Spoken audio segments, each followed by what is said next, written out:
in my zone. All right, welcome to In the Zone podcast. This is Jason Allen John. I'm with my main man, Aaron Charles. What's up, man? Say what up to the people. Welcome back to the zone, baby. So this is episode 2, and we got a special guest again, main man Mike. What's up, guys? How you doing? We're doing good. Welcome to In the Zone, Mike. You know, we're happy to have you on our official second episode. Thank you. Thank you. Yes. So, Mike, we're just gonna jump right into it because I know you're Right into it. I know you're a no-nonsense guy. Okay. You stay in the zone, locked in. I've known you for 5+ years now. You know, you're one of those guys I always look up to and respect. For the simple fact that Mike's always disciplining me on something, Jason. He is? Yeah. He's always slapping you up? Always. I heard you slapped him up in poker last night. I really did. Four straight games. 4 straight games. He was locked in. And the whole time he was screaming, I'm in the zone. He's getting ready for this morning. Yes, sir. Man. Yes, sir. So, Mike, you know, you're in real estate. I met you through mutual friends and mutual networks. And, you know, I always respected how young and ambitious you were. I remember Jason, Mike inviting me to, like, meetups with young professionals. I was seeing guys with Mike in, like, 3-piece suits. I'm like, damn, like, I don't even own a suit. You know, you guys are looking like Kingsmen over here. Wow. So I was always impressed on how focused and dedicated you were with your craft from a long time ago. Mike and I work at Dreammaker Realty as well as realtors. We're also investors together. We're also neighbors. We're also good friends. We've traveled together. Oh, wow. Went to his wedding. Aaron's followed me to every building I've lived in. So he stalked you? He did.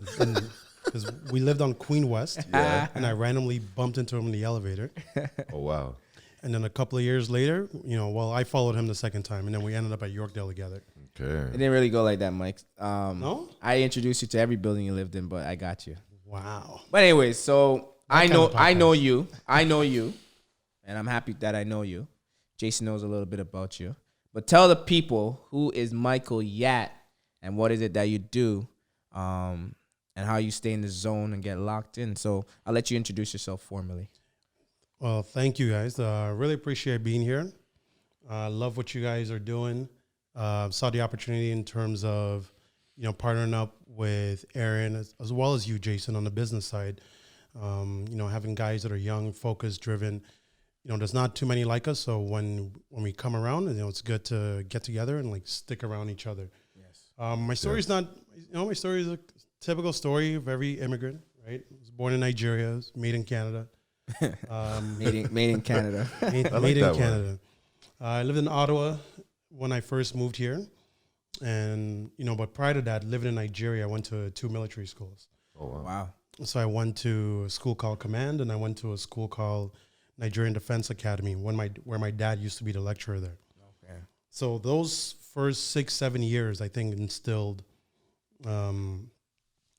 what you would probably recognize now as the discipline or the focus and so forth. I never lost it when I came here. And when I came here, and when you come from a country with no system and infrastructure to a place where, stiff stuff works how it's supposed to work, the simplest thing to do is just hard work. So, coming here, just finding the right vehicle, which, took me a while to do. I bounced around different jobs, different things, different ventures, until I finally, but always knowing when to pivot to say, okay, this one is maximized, let's move on. And that's my story. Today I'm, an investor, entrepreneur, real estate broker, and then just happy and just grateful to, be where we are in 2020 and looking forward for the next 10 years because I think we're just about to get started. Oh, wow.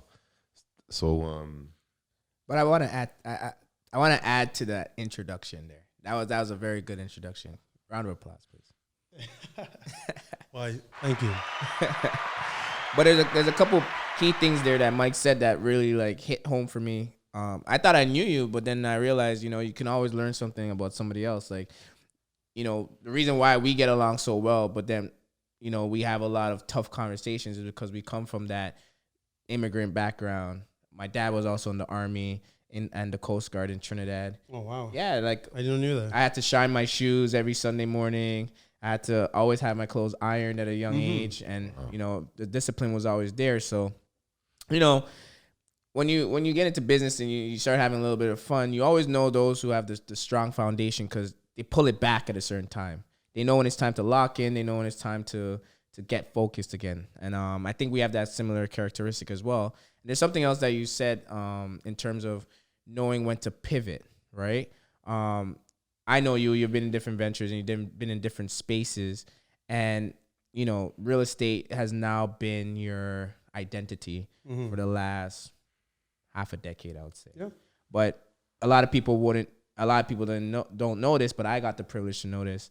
You've been behind the scenes working real estate for over a decade. That's right. As a silent investor, building your portfolio personally. And now, you learned the ropes and you learned how to do things the right way. And Michael Yatt's an individual, Jason. Like, if he's not sure about something, he's not going to put it in front of somebody else. So now that he's a broker, an investor, and he understands the realms of the industry, and he's out here kicking ass, it's because I've seen him take those 10 years to actually learn it. Versus a lot of people, they could have just got their license, bought their first property, and become an expert. I've seen Michael go in front of 40, 50, 100 people before he actually put himself in the limelight and the spotlight. And those are the type of people that I respect, that they respect their craft. Yeah. So now, Mike, I've seen you in different industries. Why is real estate seems to be right now the home base, and focus for you? Well, I mean, like you said, I've been doing this for about 10 years, maybe just a little bit over 10 years. And there comes a point where you just have to kind of put aside what you're passionate about and start looking at what you're good at. Okay. So I like that one. Say that again. That's deep. So no, but this is facts. So you have to put aside what you're passionate about, right, and start to take a mental note of what you're good at. Right. So I was always passionate about different things. I was very passionate when I was younger about playing soccer. Right. But when you grow up in a system in Canada, it's not really the best system to become a professional soccer player at the highest level. At that time. At the time that we were coming up. At the time, that's right. Yeah. Just like if you wanted to be a professional basketball player 20 years ago, there wasn't a lot of eyes looking at Canadian, Toronto, GTA-based players. And we didn't have the infrastructure. They didn't have the Nowadays, infrastructure. the kids, they can go to LA Fitness for $30 a month and play. Yeah. They can go to Hoop Dome. That's right. And various other places. Before, we were going to, at-risk neighborhoods and then having to clash with different neighborhoods just to play ball. That's right. So it was almost like there was a fear of going to like Regent, Jane and Finch to play basketball and then try to get home. So we could leave those stories alone. But but now these kids are free. They're jumping up and down. There's exposure to social media. So that's to touch on that point. That's a lot. I want a lot of people to understand that we were kind of a disadvantage. That's right. And a lot of it is just timing, right? Because, over the next 10 years, the exposure to what's going on in basketball right now is, it makes the system here very attractive and appealing. Correct. From the schools aspect, from the league aspect, right, from the parent aspect, because it's cost, it's time, right, and also from the financial aspect from the player that they're evaluated. So when I was 14, I started playing soccer, which is pretty late. That's good. That is late. That's good. Was that grade 9? Yeah. So 8th you grade, started at 14. I started at 14. Super late. So, and the only reason I started is because a buddy of mine came up to me one day and he said, "You're pretty fast. You should come and try it for my club." And that was at Aaron Mills Soccer Club. So I was 14 years old. I was the worst player on the team. Yeah. But over the next 5 years, I became one of the best players in Ontario. Oh wow! And how did you do that in such a short time? And how I did that was, as soon as I started to escalate and elevate my game, it was important for me to move on to another team where I was the worst player again. Oh, so you always upgraded. I always upgraded. So I always shifted. And and it wasn't like, hey, I'm sitting there as a 14-year-old and I'm thinking, I'm going to go to this team where I'm the worst at, because that bruises your self-esteem. Yeah. At 14, 16. Well, you had a plan why you were doing it. I didn't really have a plan, to be honest. There was a friend of mine that was a much better soccer player than I was, and he played in France like later on in his career. But what he ended up doing was, He believed in me more than I believed in myself. Nice. And because he believed in me, it allowed me to just keep on going a little bit longer. And then by the time, we were 19, we had to make a pivotal decision. So he went to Europe. He played professional soccer. I was supposed to go to Europe, but, African parents, that would essentially mean the end of my education. So, so I made a conservative decision to get a scholarship instead. So I had a scholarship in Ohio, New York, and I believe Connecticut. So I had 3 scholarships there. Ended up not working out. Came back here. But then I had to leave that alone because by the time I was 24, I just looked at the math and the stats of it, of players that would, go into the pros. Because I had friends at 18, 24 bouncing around Singapore, Israel, Hungary, Germany. But now, they're 34, 38, and they're back here now and they have to reset. Right. Because the earning potential is not as strong as someone who started maybe when they were 8 years old in a system that, you could gradually climb and do well in. But so I left that alone because I realized there wasn't any future there.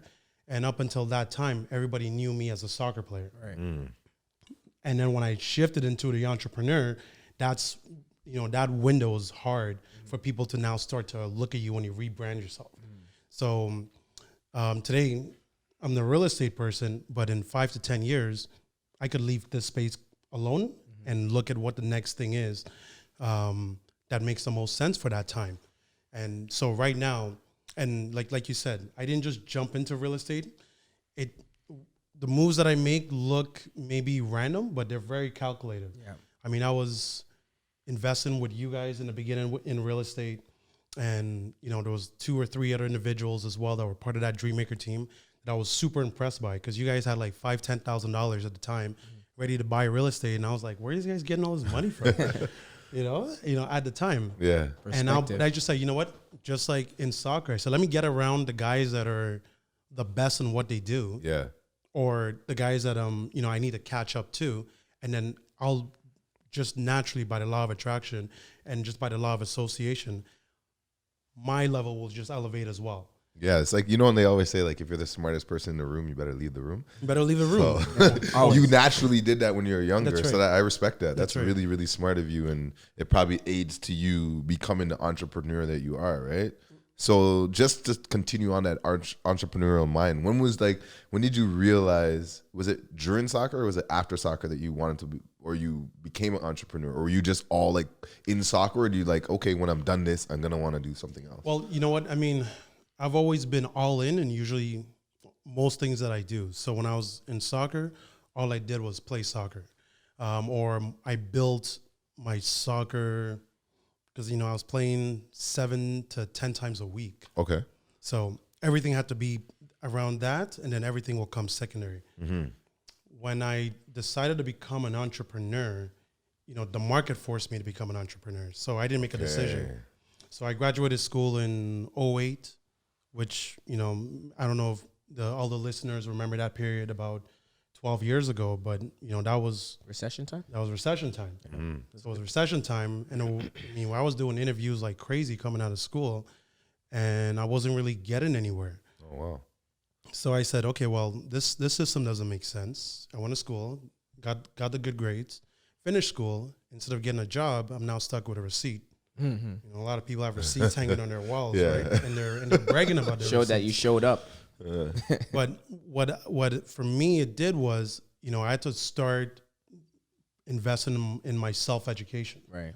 So I started going to a lot of seminars, conferences, because I said, well, this system doesn't look like it's going to work. Right. So I need to learn something else. So I would go to real estate seminars, business seminars, and then eventually, and then this is a random story, but I was, me and a friend of mine were, was Caravana Weekend. Oh, here we go. It's Caravana Weekend. Oh, let's go. Okay, tell us someone. Don't leave out any part. No so it's about midnight, and I'm tired because I've been out all day. Yeah. And a friend of mine calls me. He says, "Let's go to a club." And I said, "Look, it's midnight. I'm tired. I've been out all day." He said, "Don't worry, I'll pick you up. We have some friends coming." and, you know, some female friends. And I said, okay, you know, you have my attention. So we went out. And as I'm entering the club at 1 a.m., a friend of mine that I hadn't seen in about 5 years, he was leaving the club. Yeah. So he looked at me and he said, you know, what are you up to? You know, would you like to connect? And he was building a business out here in Toronto. I connected with him, and then he said, you know, I'm looking for someone to kind of help with the team and the expansion here. And I had free time. Okay. So when you have free time, you're open to opportunities. Yes. So I was open. You know, I sat down with him, and then that's, you know, became one of my first entrepreneurial ventures that was pretty successful. You know, today the business still grosses over, you know, $3 million a year. And, you know, but that was just from a random event that, and this is over 12 years ago. This is from a random event that just happened to happen.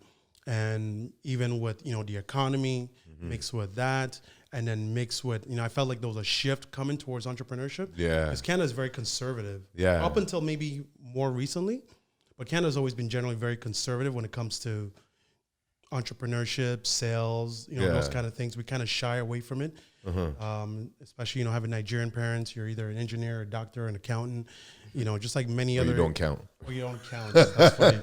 So, listening to that story, and, you know, as entrepreneurs and business owners, we don't give ourselves enough credit. And listening to you talk where you're like, you know, I had free time, so I was more open to opportunities. I saw that there was a recession, and I knew I had to make a pivot and make a move. That is not normal for 90% of the population, right? A lot of people, oh, the recession's here, I freeze. Oh, I have free time, I'm going to waste it doing things that are counterproductive, not productive at all. Correct. So what kind of made you get disciplined and locked in to be responsible enough to make the right decision to pursue a life that wasn't created for you? When you came out of school, there's nothing waiting for you. You went out. A lot of people went out to have a good time, but you still heard out of all the noise that was happening, an opportunity. And that's a skill. Because I travel on vacation, I go different places, and I may be sitting down and I hear people's conversation about real estate, and my ears perk up. And there's 100 other people sitting beside me, but they didn't hear that conversation. Because as an entrepreneur an entrepreneur, there's just something, there's a characteristic that we have, or that we try to build, that we stay ready. So do you feel like soccer made you ready because you got a reality check early on the fact that you can dedicate your life to something and then not pan out, and you had to make a pivot quickly to get your life back on track? Well, because I went through that same adjustment as well. With track and field? Track and field, having a child at the age of 19. That's right. You know, university, college wasn't really in my books because, you know, I had a young mouth to feed. So I had to go get 9-to-5 employment, doing maintenance work at the TTC. Yeah. But my plan was always to be a businessman and entrepreneur, but I got sidetracked because I made one mistake and started my life too early as parenthood, and I couldn't go the educational route at that time. But then to come back and be where I am today took a certain amount of sacrifice, open-mindedness. The little free time I had, I dedicated to my craft. So do you feel that there was something in your life that made you get focused right away? Like you manned up basically to the situation, right? Because the way you made it sound was like everyone should just do an entrepreneur. Well, but is there a certain level of focus that you had to have to even get there and make those moves? There definitely is, for sure. And that's not to say that, I mean, I was out every weekend. Right. You know, I was out partying, but I always made sure that I took care of what was important first. So, and part of it was, you know, because I put most of the sacrifices I made, I believe, chasing my soccer career, and then, you know, getting like far, but then not finishing the job. Right. That was probably my first motivation. Right. It's because I started something and I never finished it. And when you start something and you don't finish it, there's a psychological effect that it has on you. It's an empty feeling. It's an empty feeling. Yeah, I've been through it too. It's a feeling of regret. Yeah, and it could lead to doubt depression, self-doubt. So I was actually packing to head to Rochester, and I said all my goodbyes to all my friends. I had like a soccer scholarship, international scholarship, and an academic scholarship. Okay. Because my fees were so expensive. Yeah, those fees out there are crazy. It was so stupid. It was so ridiculous. It's 30% more.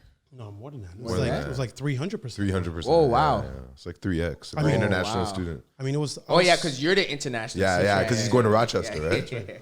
So my school fees at the time were $22,000 US A year. a year, but my scholarships were over 95%, let's say. Okay.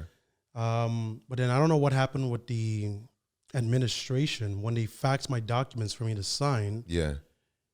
Half the money was missing, and I still remember there was only 11,000 on the table. So then I called the coach and I said, "Hey, coach, there's a lot of money missing." And at the time, we're talking about, and at the time, my parents had made some sacrifices to. My parents had made some sacrifices to take a new position in a new company, and they were building something brand new. So I knew they didn't have the financial capacity To help you, yeah. to stretch, to what they would have been able to. So then, it left me disappointed. I ended up not going because of that fax that came in. The coach said, "Hop on the bus. We'll fix it when you get here." Yeah. And it just wasn't enough for me to, leave everything behind. There's like an empty feeling. And this is August, so preseason starts in a week. Oh, wow. But then I also had acceptance in Toronto, and Ryerson, and York, and U of T, and I didn't accept anything. So I'm going to the States. Yeah. So, but I said I didn't want to take a year off school. So then I quickly called U of T, and I jumped into whatever programs they had available, just because I didn't want to take a year off. But then I ended up not playing soccer for a year because I just didn't want to do it anymore. It was a point I really didn't want to do it. And then I ended up jumping back in it. I played varsity with U of T Varsity Blues. We went to nationals every year. We had a really good program there. Then after that, I just said, you know what, it was fun. And then I ended up putting it aside. But the point of that story is that's emptiness of not fulfilling it. That's what got me to say, you know what, whatever the next thing that I decided to do, because I looked at my parents and, they had been working 20, 30 years at the time, let's say. And I felt like they weren't really advancing. So I said, whatever I need to do can't be what they're doing, because insanity is doing the same thing and getting same results. But expecting different results. Or expecting different results, yeah. Right? But you're getting the same results and you're doing the same thing. Yeah. So I said, well, I'm not going to do the same thing. I got to do something different. And so I looked for different things because I didn't believe that getting a job would help me, even if it was a high-paying job, was going to help me be successful long-term with the kind of life that I wanted to build for myself and for my family. So I always kept those two motivators. Yeah. The first one of failure, and not finishing what I started.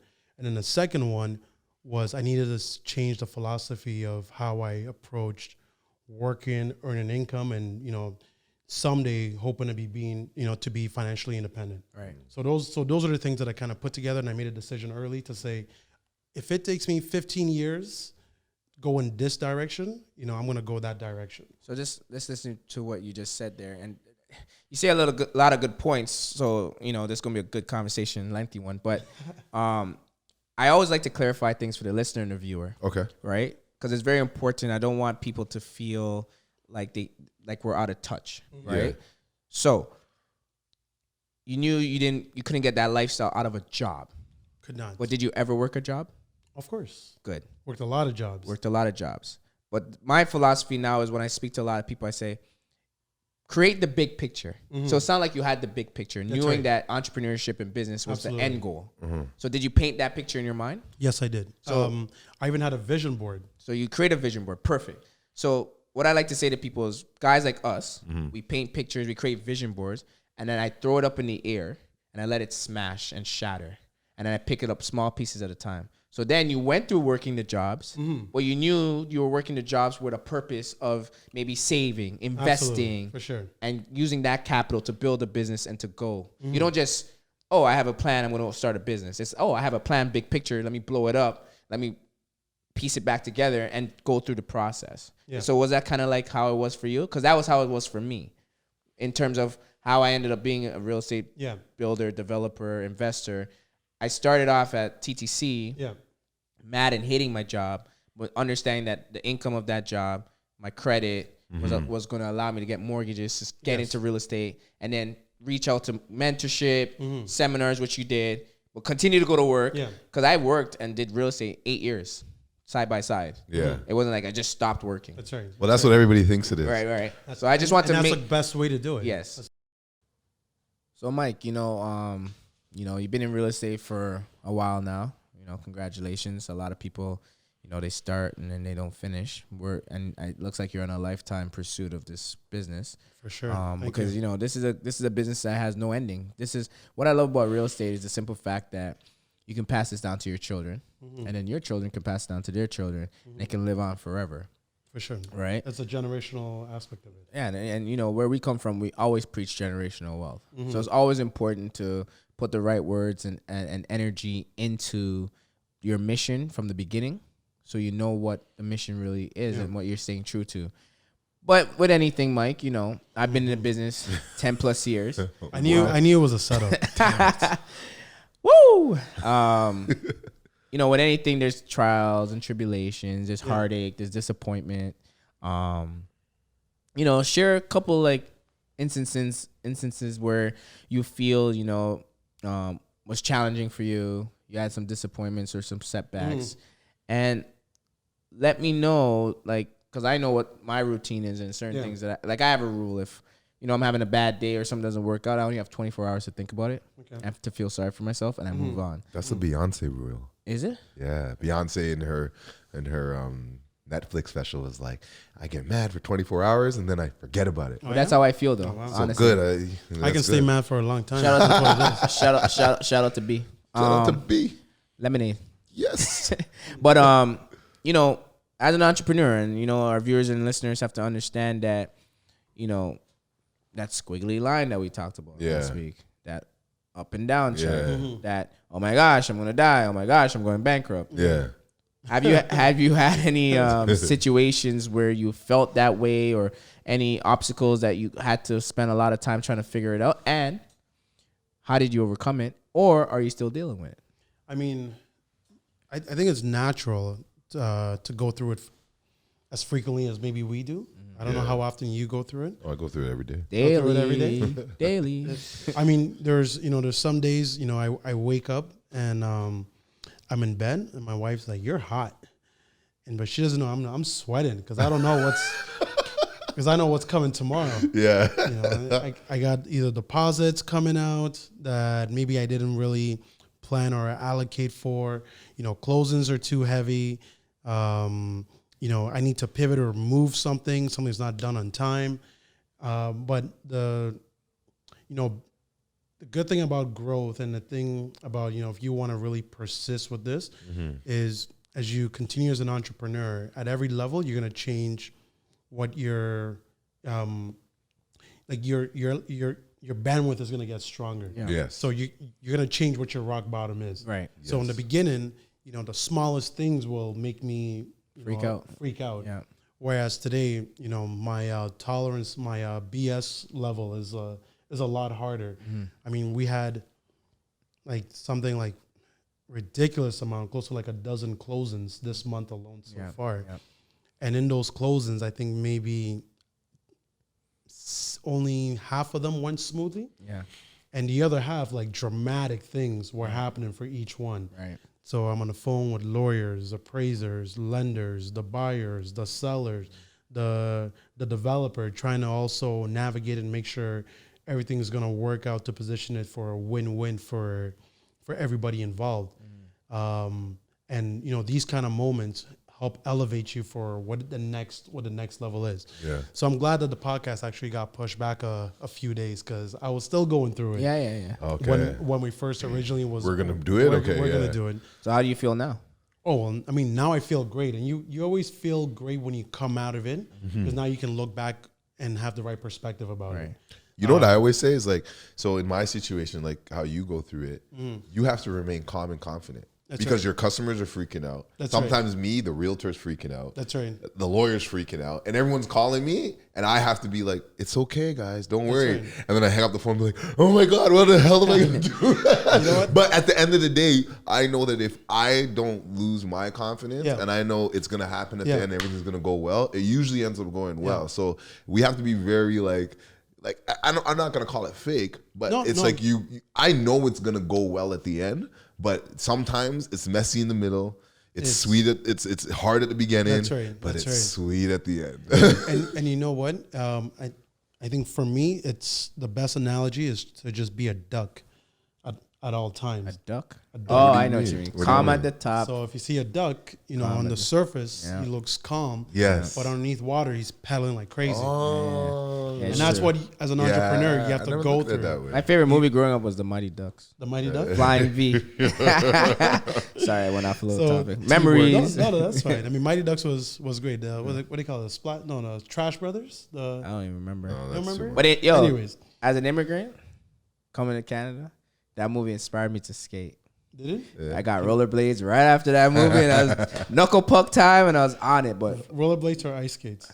No, well, that led to ice skating because I realized we're in a winter country. Yeah, that's good. That's good. But yeah, we'll leave that for the next episode. Yeah. But I think staying calm, staying calm, as you mentioned, is very important. Especially you can't show that sign of weakness, and it's not faking it. It's a level of professionalism. Yes, correct. I know people that just have no tolerance for anything. No, the smallest thing sets them off, and they lose, their composure through everything. But I think if you're an entrepreneur, I think learn the philosophies of a duck because you're gonna need it. Yeah, and just to add to that, it's like I say a lot of people, you can't gauge your life off of somebody else's, right?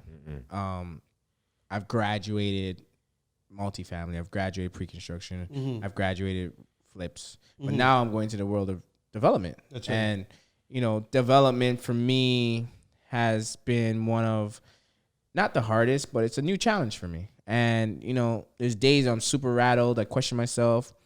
I'm like, man, my life was comfortable. Why did I pursue this big mission here? But when people see me, they ask me, "Hey, Aaron, how do you sleep? You look so calm." But at the bottom, there's like, and the people around me every day will see the feet moving. That's right. But it's not for the world to see. It looks calm because I have to now have confidence in myself. Correct. I have to believe that I've conquered everything else. I will too get through this.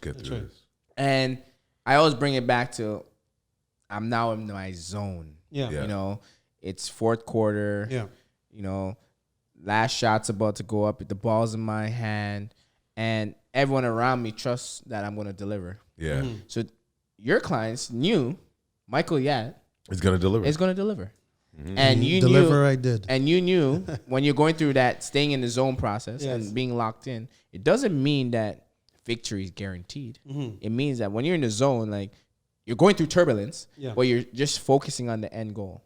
So how did you stay in the zone and lock in on that problem to make sure you start to the full fulfillment? Because I was there yesterday when the person that put the trust in you to deliver shook your hand and said, "Good job. Thank you for delivering." Yes. And you said, "I had no choice." Oh, I didn't even know I said that. It's natural. We're at the baby birthday party. That's right. And the gentleman that put the 12 deals in his hand. Yeah. No, but yes, that package. That package deal, right? Some of it. Said to Mike, "Thank you very much." Everything went through smoothly. And Mike kind of like. But you don't know what he was going. I saw the feet.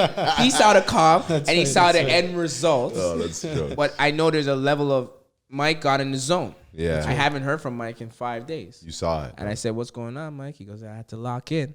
So walk us through that process, what that means when you have to lock in at that specific time to get that win. Well, I mean, I'm supposed to be in Florida right now. So that's part of it. That shows you. Right? Sacrifice. So I missed Atlanta. That's the first one. I missed Atlanta. That's right. You missed Atlanta 2 years ago. Because I had to close 2 deals. Oh, wow. And that was a wicked party. We went to Rick Ross's pool party. Whoa. Yeah. And I missed out on it. I saw them riding on unicorns. He was white horses. He was supposed to be there. But that's a story for another episode. Another episode. But in Rick terms Ross. of... I mean, the first thing that I actually did was I turned off all my notifications. Oh, wow. So all my group chats. Done. I shut them off. Muted. Or I would go into it when I needed to go into it. Yes. I wouldn't let the phone going off, Distract make me you. Exactly. So that's the first thing that I did. The second thing that I did was I found a whole bunch of there's little routines that I go through, audios. So there's speakers that I like, or just even new information. Like I watched the Ray Dalio and Diddy interview. Yeah. I watched Byron Allen's interview. Okay. The owner of the Weather Channel. These guys have accomplished and gone through so much. So it allowed me to keep the right perspective of what I was going through, because there's a level that I'm not yet at of individuals that have done and gone through what I've gone through to be able to get there. So having the right perspective along the way, that definitely helped me as well. Limited distractions and just made sure that, nothing was going to take me off course until the job was done. And, and I think focus is really probably, I would say, one of the top 3 skills in any kind of endeavor, or especially as an entrepreneur, that you need. Because some of the dangerous things as an entrepreneur is when something's not working and someone comes to, hey, I have something else that's a good opportunity, and it might be. And that could, now you've put maybe 8,000 hours into something, but then you see someone getting results somewhere else, doing something else, and you think, hey, you know what? These 8,000 hours haven't, materialized into anything. This guy here just started this. He's only done maybe a quarter of the hours that I've done, and he's making, 5x the income and the results. And then you start to, move and over there, but then you just burned, 8,000 hours of stuff that in terms of what you've done. And I say that because someone came up to me recently, and, they're fairly new in this real estate. They're fairly new in this real estate space, and they wanted to jump into another business. And I said, you know what? I think you should probably just focus on your real estate business for a little bit longer. And they said, well, but are you saying that you don't believe in diversification of income? I said, well, that's not what I said. LeBron James and, all the greats, super successful people, they have multiple streams of income, 10 plus. But they're proficient. But they mastered one first. And they allowed and they stabilized it. Correct. So stabilize your one before you go into your next 10. And that just, and exactly, like, Mike, like that was crazy. You put things, and like I said, you're one of those guys I really respect when it comes to I'm a very emotional guy. Really? I didn't ever know that ever. I'm a very emotional guy because I feel everything. Because I'm always 150%. That's just who I am. And, I've been presented so many different opportunities, but I'm always true to myself and ask myself hard questions. Like, have I mastered my foundation? Like, if all fails, that's right. What can I fall back on? What can I fall back on that I know I can guarantee to do, make a living out of it? Instead of I'm just touching a bunch of things, and when things start to fall, I don't know where I'm going to go back to get the base and gather myself. Right. So I've tried different things where it failed and it didn't succeed the way I wanted to, but real estate was always that thing that I spent the most hours in, that I know I can come back and continue to build back from, right? And that's a beautiful thing that you said. Like LeBron James, basketball was what he mastered. All he did. Basketball gave him the outlet and opportunities to more things.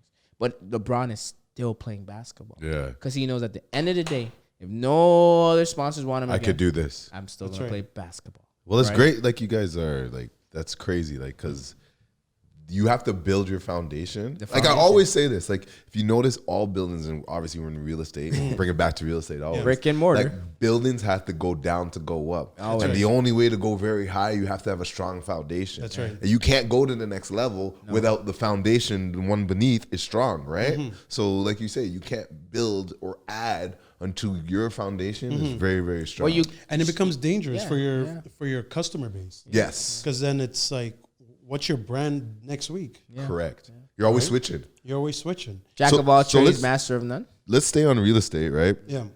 And so what areas right now do you think are getting the most attention and why? Like real estate perspective, like whether it's From the media? pre-construction or just everything in general. What are you seeing? What are customers calling? Or what are you do giving the reading? most? What are you giving the most attention? I mean, so I'm very biased. Okay. I only with good intentions. with great intentions. Great. So what that means is like condos is my focus. Yes. And I love condos simply because it's half the cost, the same amount of rent, Yes. Oh, that makes sense. right? Yeah. So once you start to do the math, it's like, why am I buying a house? Yeah. It's double the cost, but the same rent, the same carrying cost. So I've always played in the area where, as Aaron was saying, if everything goes wrong, you know, we're buying some of these, you know, we're buying condos for a fraction of the cost, below what people's, like, below what the national average is for a cost of a Yes. home. Yeah. National average is probably over 800,000. Okay. I typically don't touch products under over 700,000. It has to be like really sweet Yeah. for me to do so.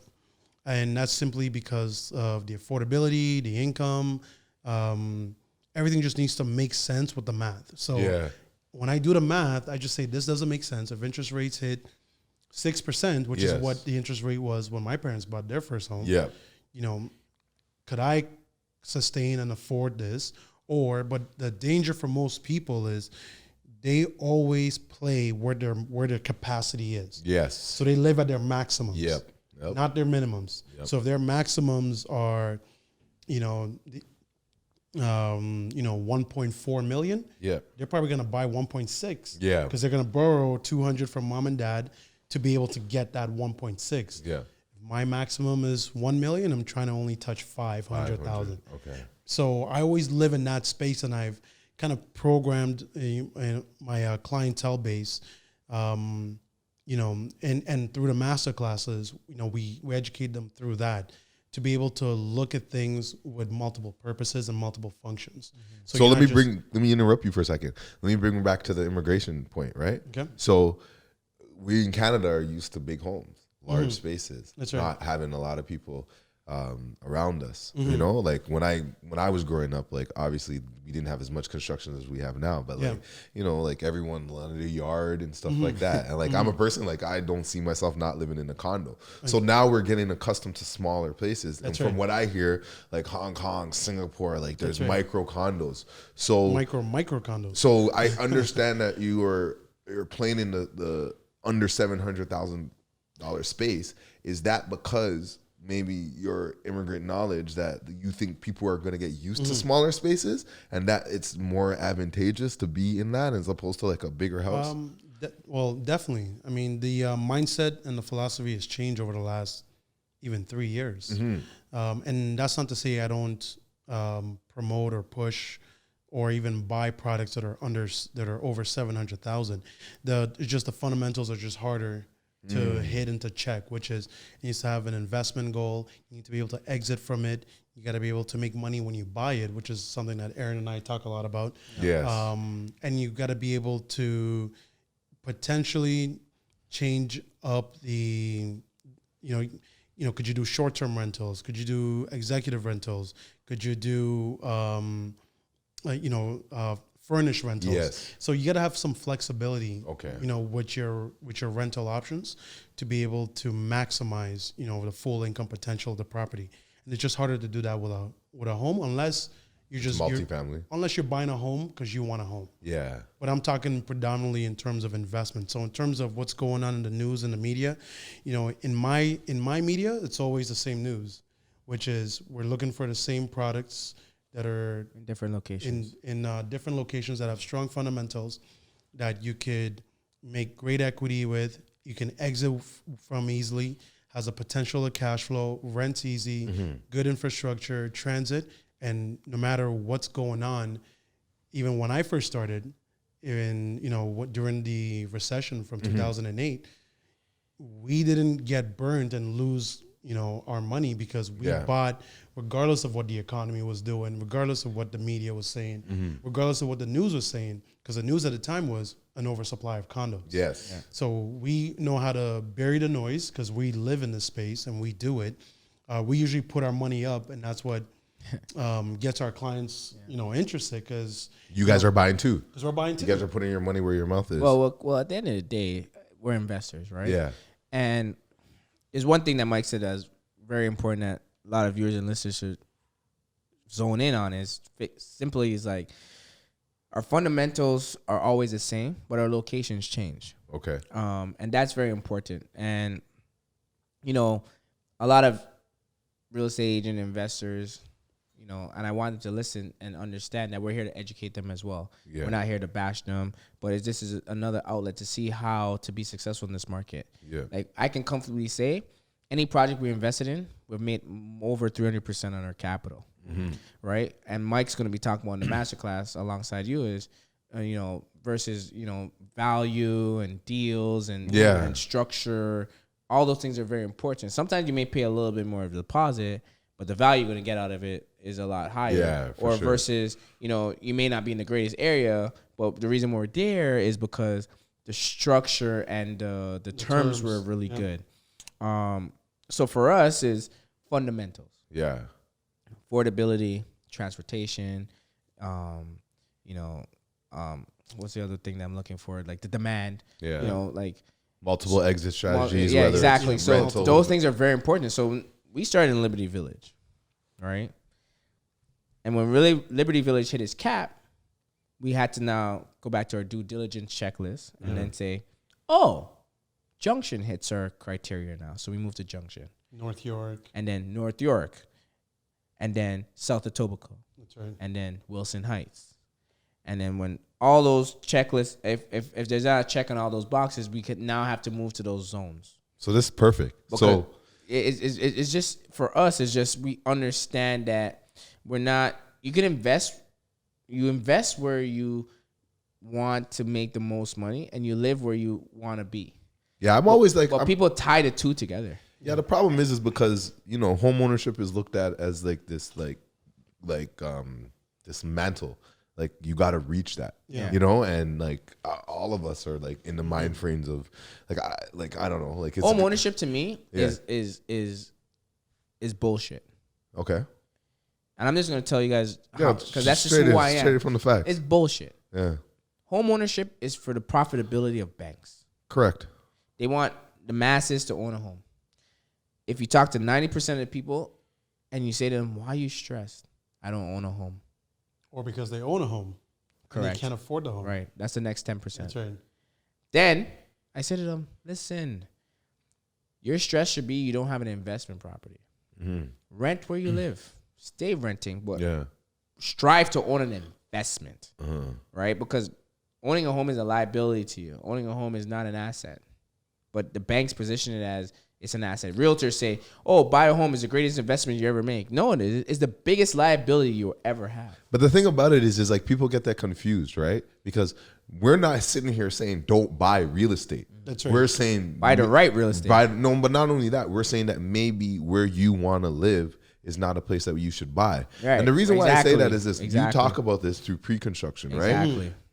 Like I'm a renter too. Yes. If I were to buy my place today, I'd be paying maybe $1,500 more a month to own it. Correct. So like the economics don't really make sense for me to own that place. And why? But my landlord can afford what I'm paying because when he bought it as a pre-construction. That's right. So people like saying not like, even that. No. But I just not even that. Hold on. Not even that. He could be taking a loss. Yeah. Just to be an owner. No, but it's not but he can be taking a loss. I see it all the time. He could be at Bisha right now. Yeah. he could be collecting $2,000 a month, but his cost is $3,000. So he's negative $1,000. Yeah. But you're paying $2,000, and that extra grand you would be spending. Yeah. You're putting into your investment. But I'm not even saying that. I'm saying that even let's bring it back because when he bought it, right now based on his mortgage level, he can rent it to me at $2,000. That's right. But what I'm saying is, if I bought it today, I would have to rent it at $3,000. Right. So what I mean is that like sometimes we could be in a position. And I could take my money and now I can go buy something in maybe Wilson Heights that now I can rent it out and I can get that spread. But if when I'm finally renting out my place, maybe they need to rent because they can't get that spread. So all I'm just trying to say is that sometimes we got to look at our hat as like, okay, what is home ownership? Why do I value it?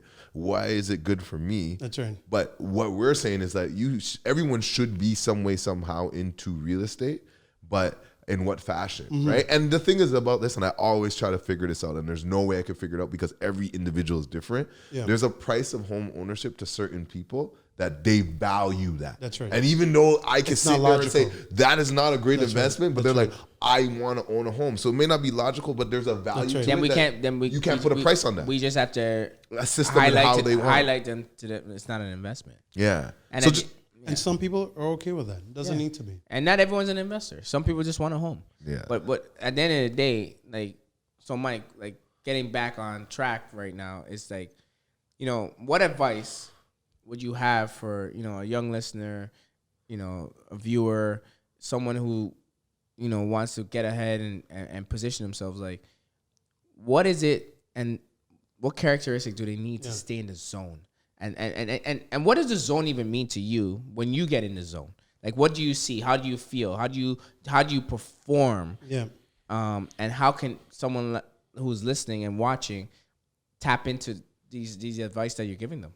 Well, I mean, I think the first thing for young listeners is, or even just any listener who needs to either pivot, reevaluate what they're doing, is, they have to look at how much education they've spent on themselves. That's, I think, the number one thing, right? Because you need a level of education to go into whatever level of growth you want to go into next. So I think the first thing I would do as a young listener, and today's easy because you can just spend 3 hours a day on YouTube, and just highlight your top 5 YouTube entrepreneurs. YouTube education, University of YouTube, right? Yes, sir. Highlight your top 5 entrepreneurs, the top 5. Whatever it is, professional athletes or whatever direction you want to go in, and just spend time and just study. And if you want to, invest further and get around like-minded individuals, whether through meetups, socials. When I was about 12 years ago, I got around a bunch of guys that were in their early 30s, and I was the youngest one there, and they were starting up a charity organization. I knew nothing about a charity organization, but I liked the idea of it, and I liked also, I liked where they were at the time of their lives. I liked how focused they were. I liked how driven they were, and so I just got around them and just helped out however I could, and just by osmosis, I picked up some things in terms of habits and skills that they did, to allow them to be able to do and have whatever, the kind of success that they were having, in their spaces and in their lives. So those are some of the things that I did. In terms of real estate specifically, I got around people that had results. Yeah. Okay. That's important. It's as simple as that. Not people that were great promoters, but people that really had the results. So even now, like my focus, my energy is really and also today I feel like a lot of people there's almost like an overconfidence. Yes. You have a lot of people who they know everything because they know-it-alls. They've read a lot of books. And that's dangerous, man. Oh, it's super dangerous. I mean, I have people today that we talk about real estate and they finish my sentence. Yeah. But they don't have the results. Yeah.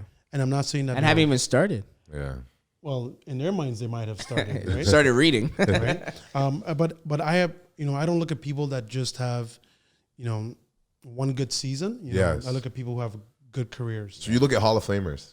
You have to learn Straight from Hall Hall of of Fame. Famers because you could fluke it 1 year. Yeah. The timing could have been great. And that's what happened to a lot of people in the Toronto market. That's what Yes. happened to a lot of people in many industries For across. the last 10 years, Yeah. no one has been using fundamentals. Because the industry was, you got lucky with the industry. Yeah. You got Perfect lucky, storm. You got lucky with the timing. Timing. Maybe the government had the best incentives. Interest rates have been low. And maybe the motivation was just, there was an energy around whatever that push was. Yes. Right. So then it was easy to kind of jump on board on Correct. it. Just like everyone who jumped on Bitcoin 3 years ago versus those that jumped on board 18 months ago. Yeah. That 9-month window It's a big difference. was a difference whether you lost, tens of thousands or hundreds of thousands, or you made even up to $1 million. To add to what you're saying, and what I'm starting to learn, and like I said, I'm young in real estate too as well, but I've been in it for a while. You're doing great at something. Mm-hmm.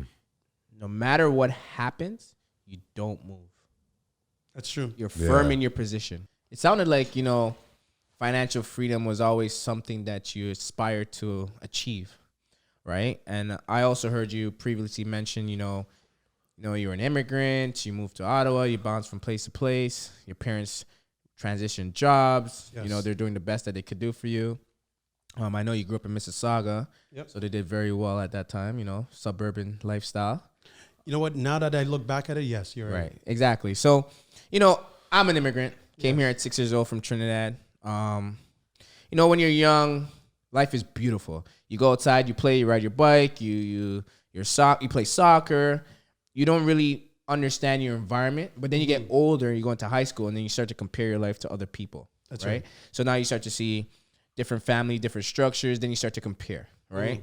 And as an immigrant, and especially at that time with limited access and limited information for our parents, I feel like sometimes, now that I'm in my 30s, I was a little bit hard on my parents because I didn't really understand that there's a limited amount of information for them to gather, taking care of a young immigrant family, always scared that we're in a new country, safety. So they had more pressing matters on their mind. Yeah.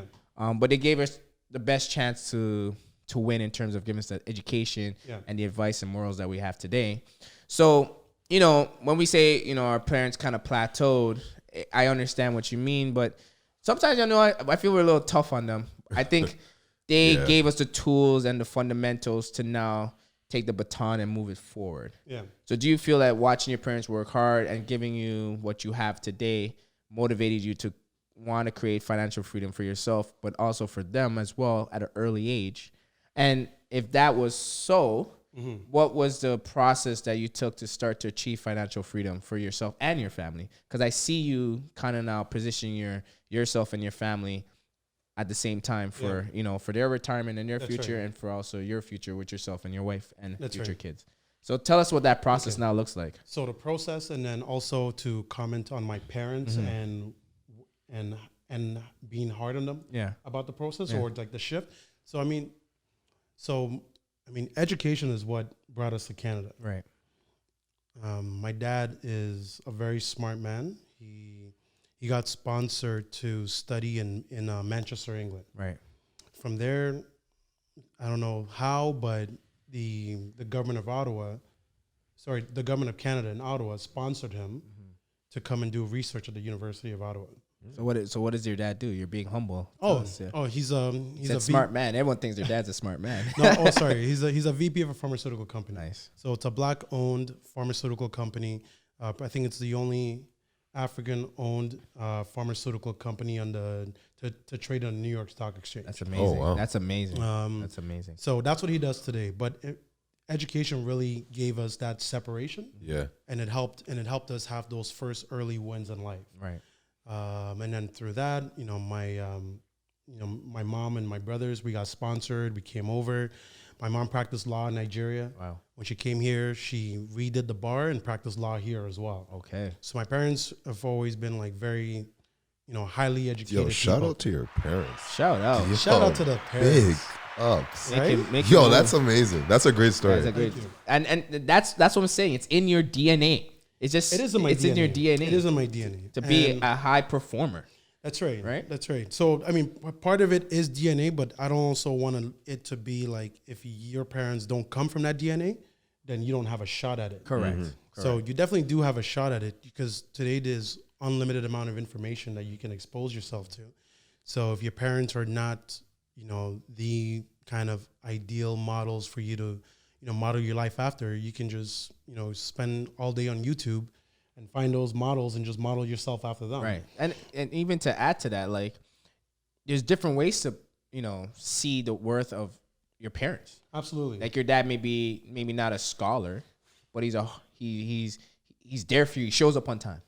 Absolutely. There's little characteristics that we all can't be perfect. I'm pretty sure some of our parents have some shortcomings as well. Right. But we want to highlight the good things, and you bring those good things into your DNA, and you turn it into something else. That's right. And to use that to go into the second part of your question is, at some point, I realized that, a formal education, which is what my parents had, right. Allowed us to, come here and have an opportunity. But a formal education has its limits. Right.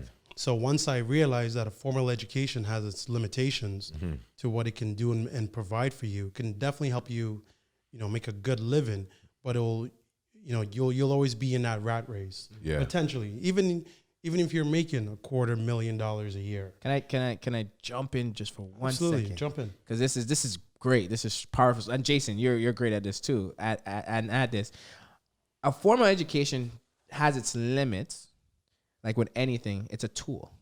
So if you're actually using the tool wrong, then it has its limits. Yes. But if you use the tool right, exponential growth. Correct. Right? So formal education gave you discipline, gave you structure. Absolutely. And if you took that and did nothing with it, it plateaued and it dies. That's right. But if you took that now into pursuit of business, could that now propel you forward? Oh, absolutely. So the young ones going to school right now, they got to understand that they're creating a tool. That's right. That they have to now learn to use properly. Exactly.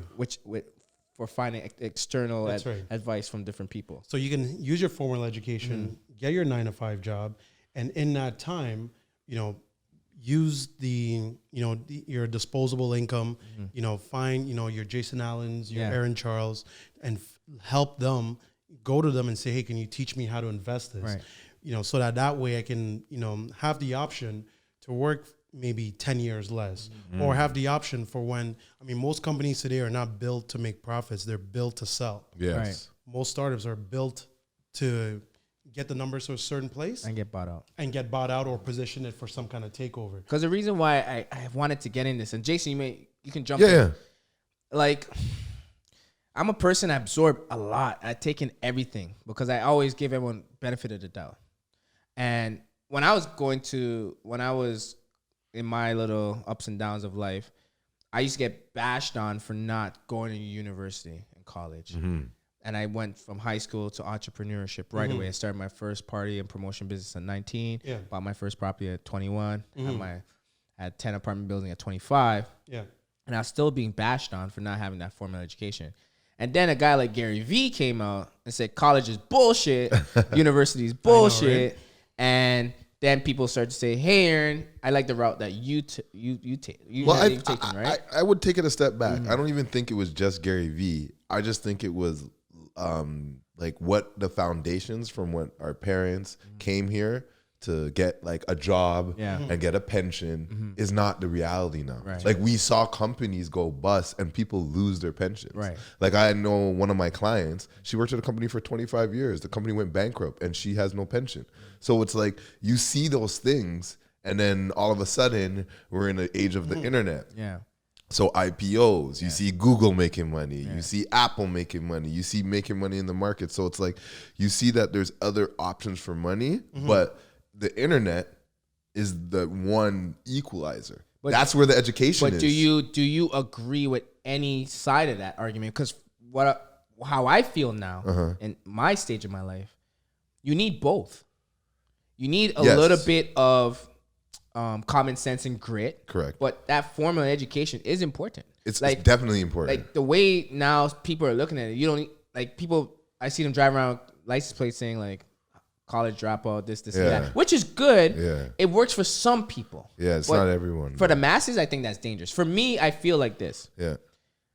I'm happy the route that I've taken, but I would have loved to have that MBA corporate structure. But you can still do that. You can, and I've pursued it, and I am. What I'm saying for my viewers and listeners out there is understand that every process is an addition to who you are in the later half, and that one thing is better than the other. You need the full system. And also you just have to take account of the vehicle that you're in. Exactly. So if you're going to school, and I'm not going to throw shade at any particular degree, but certain things that when you come on in 4 years, there's nothing there for you. But you know why? Why? Because you did something that worked before, but you're not looking to see what works in the future. That's right. So everyone's going to school based on what someone told me or whatever. Like, like as an example, I'll give you a quick example. Like some people go to school and it's like, oh, I'm going to be a lawyer. Well, I know some plumbers that make more money than lawyers. But when you're in high school, did you ever think a plumber would make more than a lawyer? And you know what? I was always told yes. Trades, getting trades. You know what it is also, and Aaron touched on it as well. Guys like Gary Vee came, and being an entrepreneur today kind of became like being a rapper in the 90s. Yes, correct. Remember when everybody wanted to be a rapper in the 90s? Yes. Like everybody wanted to do a mixtape. Yep. And I'm sure there were maybe 3 to 10 rappers at all of our high schools. Yeah. But they never beatbox champion in the hallway. Yeah. But there was a cool factor to it. Yes, for sure. So now there's a cool factor to being an entrepreneur. But why? What is it? Well, because you set your own time. Well, I mean, you look like you don't work. I mean, that's the illusion. The card. I mean, like to be honest, before 2017, my last vacation was in 2010. Yeah. So I went on one vacation in 7 years. Wow. So as an entrepreneur, especially when you're starting out, you don't have the time to put $2,000 towards an all-inclusive. Correct. Those $2,000 could be the difference of whether you make it you have a runway for the next 30 days to 45 days to 6 months even. And the thing about it is a lot of people are not comfortable with that. You want the goals of entrepreneurship, correct, but you're not comfortable with not knowing if you have that $2,000 to pay your rent. So I think the key is that, okay, you got to figure out, like you say. And they still want to go to Punta Cana. Yes, but you got to figure out what you're good at. So some people, you can be a great employee and still be very, very successful. So what do they call that? Entrepreneur? Entrepreneur? You could be an entrepreneur within a system. Correct. So what I've been an entrepreneur, I think my whole life. Mm-hmm. I've been able to identify situations and turn it into profit. Mm-hmm. And I've seen the highs and lows of that, right? And I find, and what I love about Michael Yat and Jason is you guys are very grounded individuals. And I can say this generally because entrepreneurship, you're striving for the ultimate lifestyle, but then you're also making the ultimate sacrifices as well. Correct. And those are the things that are not highlighted. Yeah. So people have to understand what you see, there's 10 other things you're not seeing. Yeah. Like for me, from age 19 to 29, I didn't go on vacations. I didn't party. I worked at TTC nights and I did real estate in the day. Yeah. When I turned 30, I went on my first real vacation and did it a couple of times. I liked it, but I knew I had to put a ceiling on that because there's more growth that needs to be done. Can't be wasting money, right? But like to go back to the point, what I was saying is, it's getting dangerous for our viewers and our listeners to see what's happening. Like 19-year-old entrepreneurs saying I made $1 million, and then they have a Louis Vuitton bag and they're on a private jet, and people have to understand that entrepreneurship is a quest. You're trying to build something greater than yourself. Correct. You're trying to build something even greater than what's actually on this planet right now. And to do that, and when I watched what's that book, Mike? PayPal Mafia? Oh, PayPal Mafia. PayPal Mafia, like the Elon Musk, he sold PayPal for $100 million. And then he didn't even have money when he went into the next ventures to pay his rent. Yeah. He went all in. All in. Right? Some people think $100 million, private jets, Monaco, do this, do that. Some people think $100,000 and they start doing that. Right. So at the end of the day, your mission and your goal has to be so big that it's not even about the money. It's about the mission that you're on. That your mission has to be so big that no matter how much money you make, it's never enough. So the best thing to phrase that is that you have to love the process as much as you love the end goal. You have to be the process. I don't care if you love it or don't love it. Yeah. You have to be the process. And you know what? So with all that being said, so how I actually got involved in real estate as part of your second question was, I didn't really have, wanted to be an entrepreneur or a real estate investor. I just looked at what I was good at. So when I was looking at what I was good at, and I was doing an audit of what I was good at, I realized that I was good at sales. Okay. I was good at networking. I had great communication skills. And also because I had the formal education, I was able to look at the macro of what was going on in Toronto at the time. Because when I started buying real estate, the conversations were, there's an oversupply of condos in Toronto. Yeah. Oh yeah, I remember that. There was and we were having condo bubbles. Yeah. And so there was a lot of fear of, jumping in the real estate market, but we still jumped in because the timing was right. I had friends that have already, by the time I started, were millionaires. So I had friends that had already made millions of dollars in real estate. Under 30 years old too. Under 30 years old. So I was looking at it, just how maybe some people are listening or hearing and watching right now thinking, they're too late. So I was looking at this 12 years ago and I said, I'm too late. Yeah. People already made millions in this and I'm just getting started. Yeah. Will I even have an opportunity to be able to do so? So it was easy for me to jump into real estate because I had individuals that were already proven and we were also focused on a niche, which was new construction, which was assignment sales, which was condo sales, which was predominantly anything south of the 401, closer to the city. We saw immigration, was happening. We saw, countries that Toronto wouldn't have been in their short list of moving to, individuals from other countries that were saying, let's put Canada, London, New York, on that short list. Yeah. And let's look at the pros and cons. Yeah. So we started to see a shift, towards looking at Toronto as a player. And the reality is 10, 12 years ago, the market was just way undervalued. Right. So it was easy over the last 10 years that a lot of people made millions of dollars in the real estate industry because it just caught up. So I was looking at what I was good at in the sense that, every time that I referred a client, I was working as an assistant first for somebody who was, a real estate guru at the time. Let's use the right word.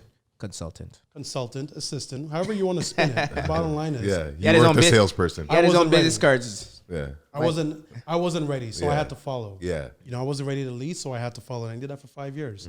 But I didn't promote it because I wanted to really test if it was, as Aaron was saying, I don't just dive right in. I just don't dive right in. But then when I started to do an audit to say, hey, I could have made personal audit. I could have made X amount if I was licensed, and I was buying real estate as well, so I could also service myself. Okay. So it made sense for me to jump in. And then once I jumped in, I was able to just educate individuals a lot better than most, your traditional realtors were, because I understood the fundamentals a lot better. So what came first? You buying your first property or becoming a consultant in real estate? I did both at the same time. Okay, so tell us about that.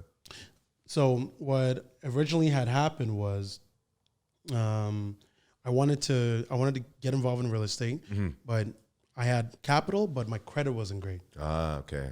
So I needed to leverage and find somebody who had the credit aspect to leverage, the capital that I had.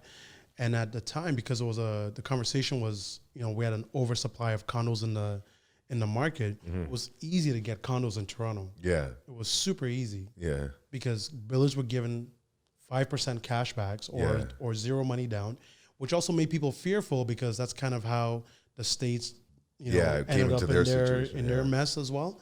But our fundamentals was a lot better because we came out of 2008, barely touched as other countries were. So we knew that our banking infrastructure and our systems were a lot better than other countries out there. So that gave me the confidence there to say, okay, well, I can rent this out for maybe $1,000 a month for the one bedroom on Dufferin and King. And it was Parkdale, so it was a little bit ghetto. It was transitioning. People weren't sure. It was 400 square feet, and the banks were not financing micro condos at condos that time. because it was less than 500 Yep. square feet, whereas now it's like they finance 290 square feet. Yeah. So the market was very different, but as Aaron was saying, I had a goal and a vision because I saw people that are, it's not even, I can't even call it a goal and vision when once people have already done it. Yeah. If you're going into something that no one's ever done, Yes. then I believe the vision is very, very strong and important. Yeah. But if 1 million people have made billions of dollars in real estate, Yeah. you're not the first person to No. to put your 5-10% down. Yeah. No. You're not going and building an electric car company You're not a or a maverick. SpaceX company like Elon Musk, Yeah. where no one's ever done it. You're not first to market. You're not first to market, Yeah. and so you're not the first one shot.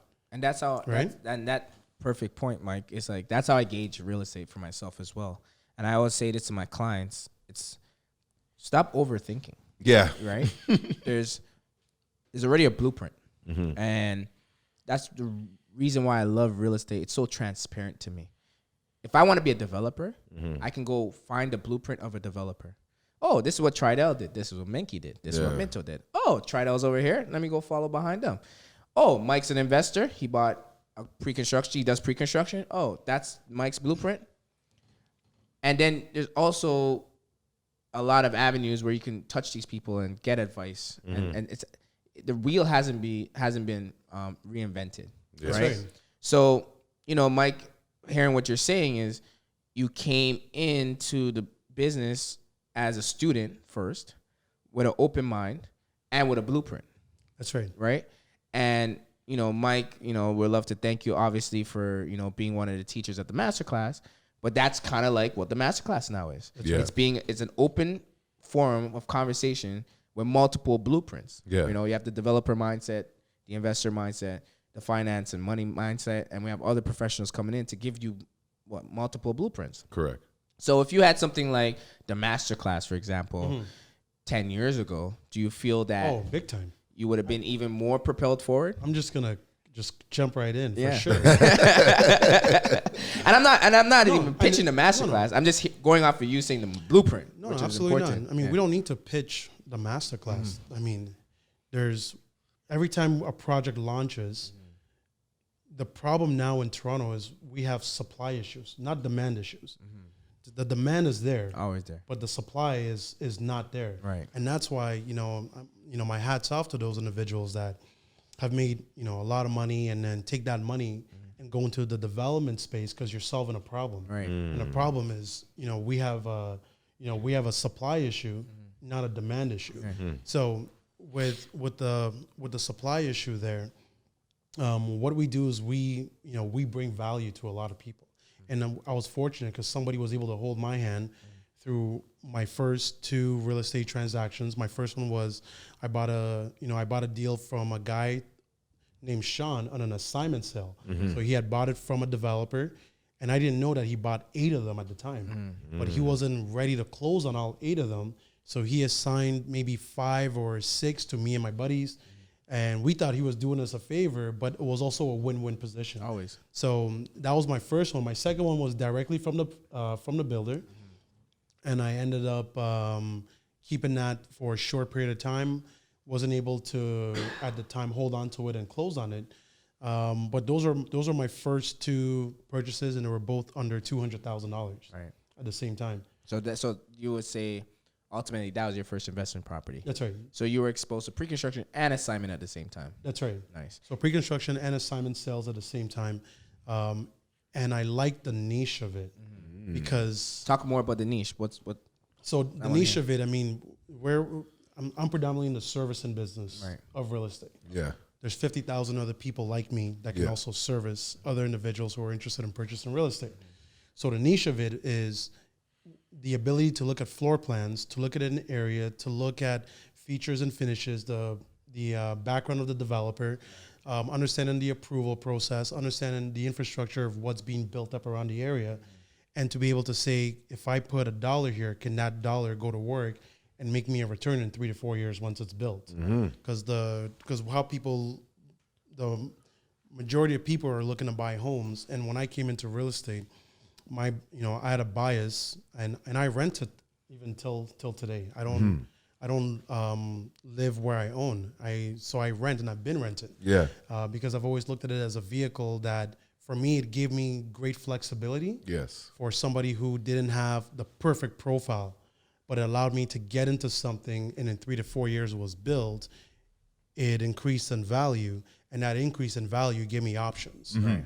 And so, those options are what I've used and propelled with. So just as a question, do you think as an immigrant and coming here and then having that experience and then talking about like Toronto experiencing the huge influx of immigration, do you think you have a little bit of an advantage of that? Because I think for myself, like I was born in Toronto, like I've been here all my life. I don't know anything different, but I don't feel like I have that same feeling that you have as an immigrant. Like I don't even understand what it's like to move to a different country. Like, I thought you came from Trinidad.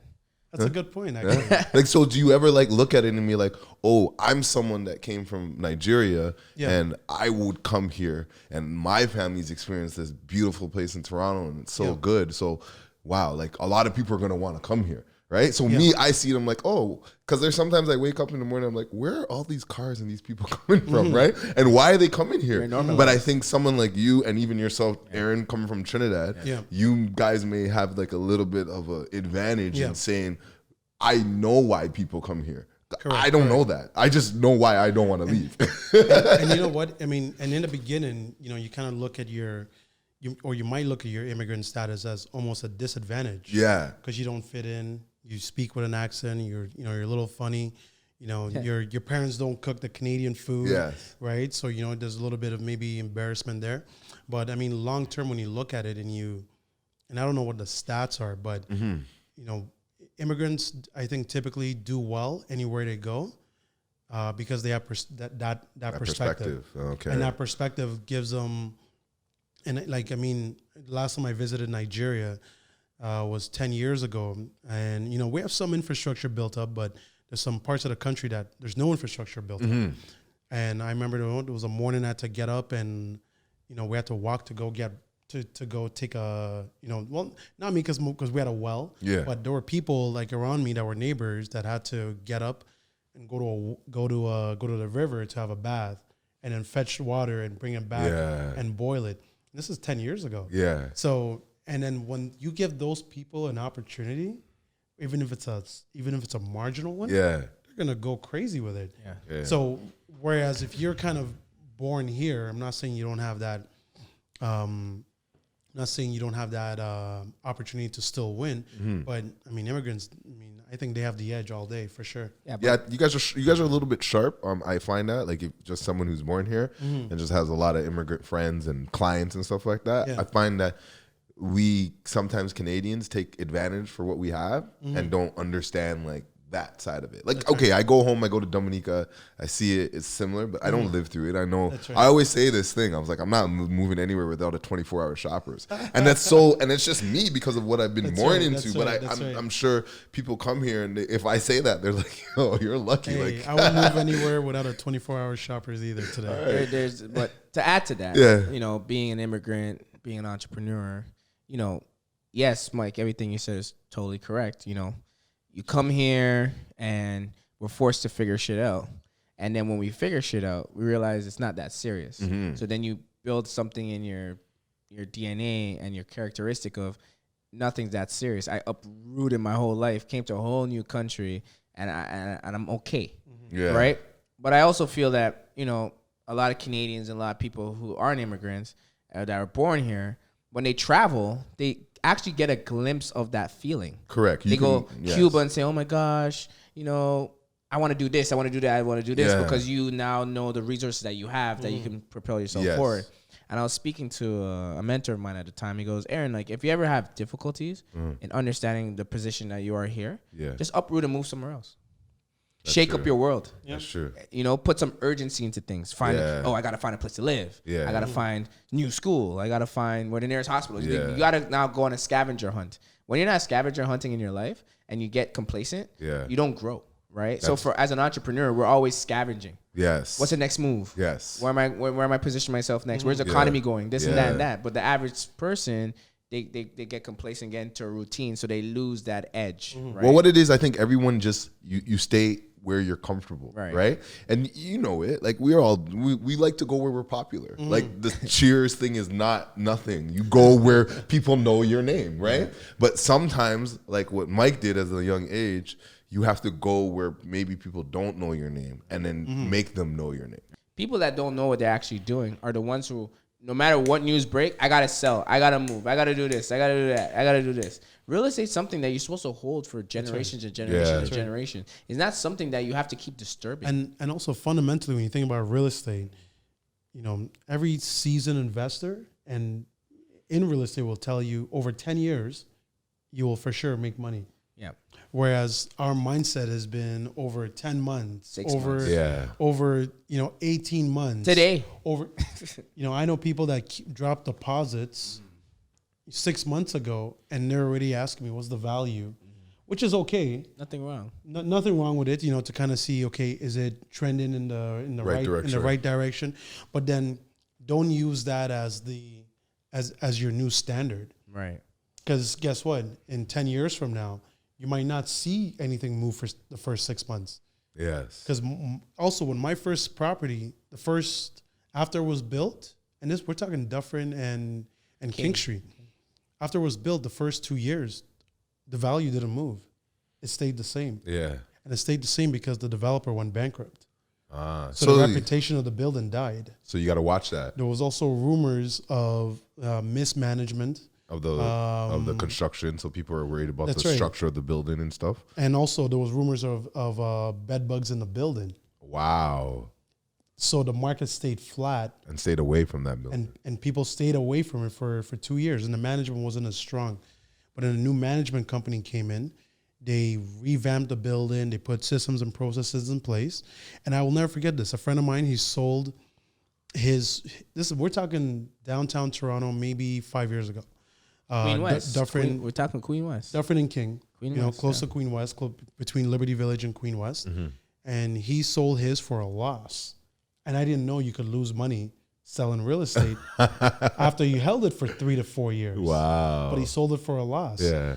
But then the timing changed, and 6 months later, I sold it for $100,000 more. That's crazy. And I end up making a profit. So you played the long game. Because I played the long game, but I also realized that there was a spot where the market was hit its peak. Mm-hmm. And if that gentleman had just waited 6 more months, but maybe he couldn't hold on anymore. And everyone's situation is different, so it's That's like right. you gotta stay even keel. I always say it's like don't get too high and don't get too low.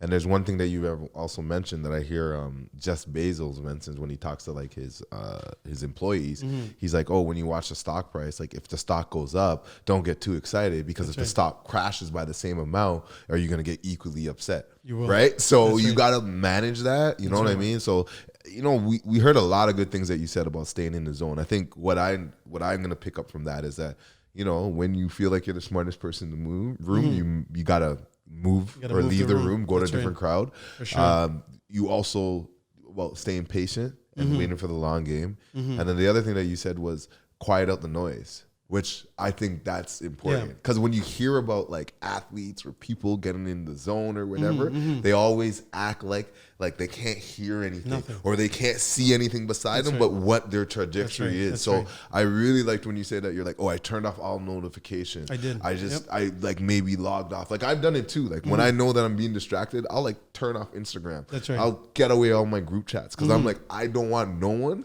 to disturb what I'm doing right now. That's right. And I'm the same way. That's how I get in my zone. What is that called? Going black? Going ghost? Going ghost. Ghosting. Yeah, like even for me, like I think I have to do a better job at not hearing the noise. Mm-hmm. Like I said, I'm more on the emotional side of how I perform and how I behave. Like I said, we can't be perfect as entrepreneurs. What works for you might not work for the next person. But it's always trying to like reinvent yourself to get better every single day. Exactly. And understanding that it's a process and a journey that you're not going to have all the answers. Entrepreneurship is like the biggest question mark. Yes. What kind of entrepreneur are you going to be? Are you going to be that aggressive guy, the quiet guy, the nerdy guy? There's different guys. Elon, Jeff Bezos, different styles. Yeah. Then Ray there's Dalio, different Warren styles. Buffett. You got to do what works for you. Yeah. And once you find what works for you, you got to stick with it and then write it down and create that book for your life and create the chapters and the pages and document everything. it's very important to understand that, you know, your journey might not resonate with me, but 20, 30 years from now, a kid may pick it up and say, I am Michael Yat. Yeah. I like his story. Absolutely. And you know what? Even now, and I think, Aaron, you and I talk about it. I spend a lot of time now reading books that I've already read. So I'm going to reread it. And because every 2 years, 5 years, I'm a different person. Your perspectives change. Perspectives change. Yeah. So I'll go back to books that I read and I'm saying, oh my goodness, I never read this before. Yeah. But I did read it before. But where I was mentally, emotionally, you didn't understand it. I didn't understand it. Yeah. So now I can apply new principles from the same book. Okay. But maybe I read it 7 years ago and I thought, oh, I've read this book. Let me check it off my list. It's like everybody else. Like I'm a victim of it too. Like I'm always chasing what's the new thing, right? New advice, new experience. When everything that's in front of me that I already have are things that if I flip it on the upside, it's a different view for me. That's right. But where I always feel I got to get something new because I already passed that. But did I really execute what I passed? Right. And I feel like the school system has a little. They have, I get it. If we start that, we're going into a big category. No, but what I'm saying is like I realized like when I was in grade 6, grade 7, grade 8, did I really master grade 6, grade 7, or did I just do enough to move on? Of course, you did enough to move on. I just did enough to move on. But this is where I would take back because that analogy that what you're saying is what Mike was saying is in 1 year. Did you master grade 6 or grade 7? No. Impossible. But however, in the 8 years, did you master elementary school? Yes. Are you too concerned with mastering 6 to 7 or not mastering 1 to 8? No, that's right? You know what I mean? So I'll give myself a round of applause. Yes, sir. And on that note, you know, that is In the Zone. Yeah. This is In the Zone podcast. Thank you, Michael. Thank you for coming out. Thank you for having me. Appreciate it. Coming out. We really appreciate it. Hopefully I get welcome back. When I get welcome back, that tells me something. We'll see what the viewers say. All right, guys. Thanks, have a good day and welcome In the Zone.